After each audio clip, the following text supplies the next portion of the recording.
Nú skulum við skoða rafeindaskipan efna í atómum. Og þegar við segjum rafeindaskipan þá erum við að meina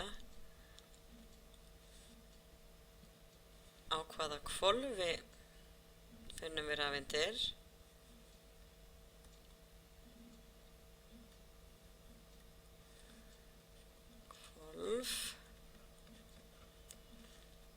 innan þess hvolfs á hvernig svigrúmi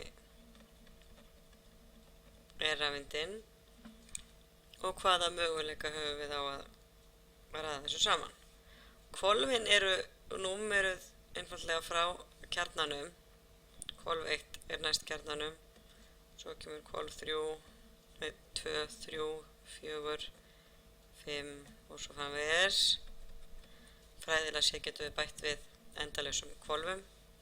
Við lítum svo á að við séum með kjarna atóms svona í miðjunni og hvolfin eru nokkurs konar kúlur, þetta er setið þrívídd utanum kjarnan. Það mætti teikna því betur en þetta. Á hverju hvolfi er alltaf eitt S-svigrúm. Það er S-svigrúm á hverju einasta hvolfi í atómunum. Á fyrsta hvolfinu er eingöngu þetta S-svigrúm.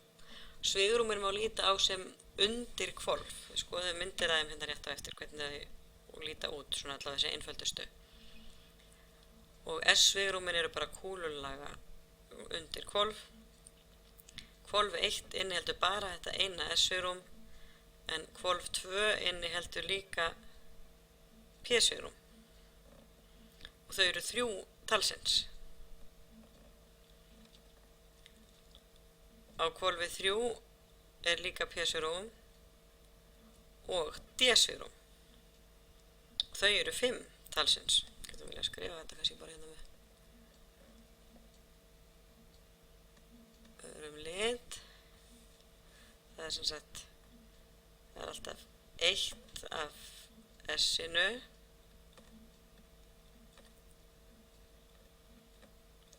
það er alltaf 3 af P-inu og 5 af D-inu. Á hvolfi 4 eru líka P og D og líka á hvolfi 5 og líka á hvolfi 6 og svo framvegis. Á hvolfi 4 bætist hins vegar líka við F-svigrúm. Við skrifum hérna fjöldan, það er alltaf eins að hvert hvolf hefur 3 af P nema hvolf 1 sem hefur ekkert P. Frá og með hvolfi 3 koma 5 stykki af svigrúmi D. Frá og með hvolfi 4 finnum við 7 stykki af F. Þannig að sjá að það bætist alltaf við ein ný tegund á hverju hvolfi. Því hvolfin náttúrulega eru að fjarlægja kjarnanum verða stærri og stærri, þannig að það er pláss fyrir fleiri og fleiri undir hvolf. Og alltaf þegar bætist við tegund af undir hvolfi, sem við kallum svigrúm, þá er hún með 2 fleiri stykki heldur en síðast á undan. Það er alltaf bara 1 S-svigrúm, það eru 3 P, það eru 5 D, það eru 7 F og næsta svigrúm og eftir F er G og næsta það er H. Þetta eftir F kemur þetta bara í stafrófsröð og þau myndu vera 9 stykki G, 11 stykki H og næsta eftir myndi halda 13 og svo framvegis. Á hverju einasta svigrúmi fjölgar eina gerð. Á hverju einasta hvolfi fjölgar eina gerð af svigrúmi og hver ný tegund svigrúms hefur alltaf 2 fleiri en næsta tegund á undan. Hvert einstakt svigrúm rúmar nákvæmlega 2 rafeindir. Og þær hafa sitthvort snúninginn, önnur er að snúast réttsælis og hinn rangsælis.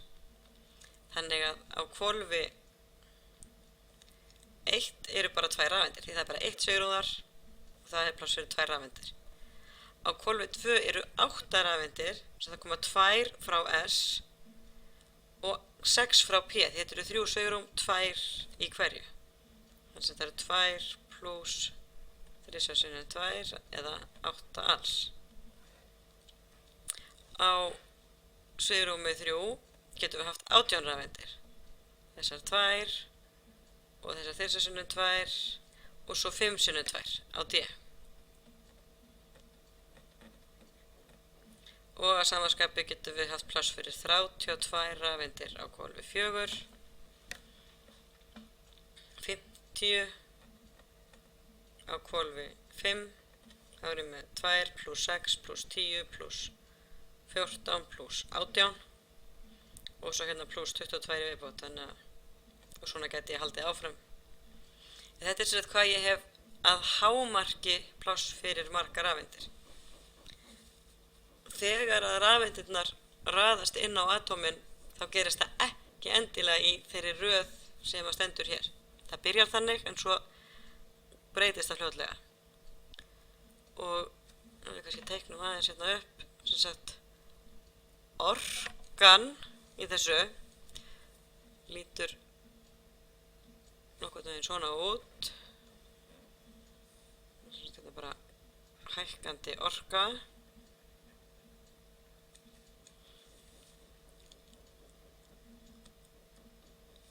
Að hvolf 1 hefur minnsta orku og svo hvolf 2 og svo hvolf 3 og svo hvolf 4 og svona veðs.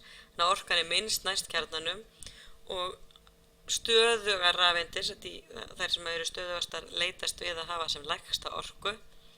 Þannig að ef það er pláss á hvolfi 1 þá fara rafeindirnar fyrst þangað. Ef að hvolf 1 er orðið fullt þá fara rafeindirnar á hvolf 2 og svo framvegis. Hins vegar eru svigrúmin innan hvolfana ekki alveg jafngild. 1S er með lægsta orku, svo kemur 2S en 2P er með aðeins hærri orku, þess að teknaði hérna örlítið ofar. 3S hefur svo hærri orku en 2P og 3P hærri orku en það. En 3D hefur hærri orku en 4S. Og svo kemur 4P á eftir 3D. Og næsta á eftir 4P er 5S. Og á eftir því kemur, tegnum daginn upp, ég komur of hátt, 4D. Þannig að ef við reynum að taka það saman hérna bara röðina svona og skrifa það beint út, að þá er 1S með minnsta orku, svo kemur 2S, svo 2P, 3S, 3P og hér byrjar skörunin. 4S er á undan 3D, það kemur svo næst. Svo kemur 4P og svo aftur 5S og þá 3D, 5P, 6S og þá loksins, ég fyrir ekki, hér átti að standa 4, smá villa hjá mér. Ég var búin að skrifa 3D hér, sjáðu þið, gerði það óvart aftur. 4P, 5S, 4D, 5P, 6X, 6S og þá loksins kemur 4F. Þannig að það er veruleg skörun milli svigrúmanna. Skoðum hérna stutt myndband sem að sýnir aðeins hvað þetta lítur út. Hér er, kjarnin er þarna sem allir ásættir mætast og hérna kemur svigrúm 1S sem er allt fyrsta hvolfið. Hérna kemur 2S, það liggur utanum 1S. Og hér koma 2P, svigrúmin, þau eru 3, þau eru svolítið svona eins og stundaglös eða áttur í laginu og rauða svæðið táknar svona það sem að mest er að rafeindum. Þær eru aðalega að þvælast hérna í útjaðrinum. og þið sjáu hvernig þau raðast, þau standa örlítið út fyrir 2S af því þau eru örlítið orku meiri. 3S er svo kúlulaga og leggst yfir þau öll hérna og svo kemur 3P á svipaðan hátt og 2P gerðu og standa örlítið út úr 3S. Þannig að hér eru rafeindirnar sem eru á 3P og svo kemur þriðja 3P svigrúmið og P-svigrúmin liggja svona eftir eins og ásum í hnitakerfinu og svo kemur 4S utan öll sem komin eru og þá kemur 5D. Þess að það er hægt hérna, nei fyrirgefið 3D. Það er hægt aðeins öðru í svo litinn til að sjá það betur. 3D stendur svo hérna aðeins út úr 4S. Það er til að tákna þessi meiri orka. Þau hafa hérna svona frekar spes lögun. Leggjast þarna á ásana í mismunandi áttir. Og svona myndi þetta halda áfram. 4P myndi svo standa út úr þessu og svo framvegis.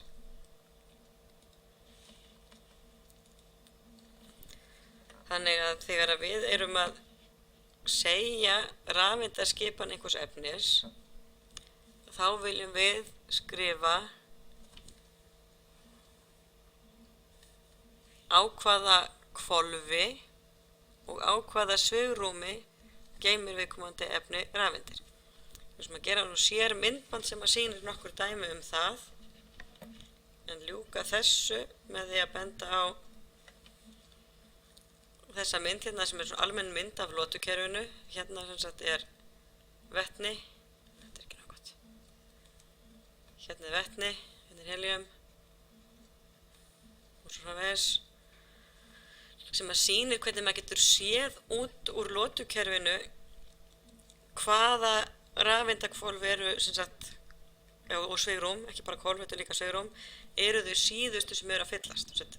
Vetni og helium hafa bara 1 og 2 rafeindir, þannig að það er á 1S. Næstu efni hérna, lithium og beryllium, eru með rafeindir á 2S. Efnin 6 sem halda svo hér áfram, hérna er kolefni, nitur, súrefni og svona veis, eru að bæta við rafeindum á 2P, þess að hér eru 6, 1, 2, 3, 4, 5, 6 sem er pláss fyrir rafeindirnar á P-svigrúmi. Svo næst kemur 3S og svo 3P.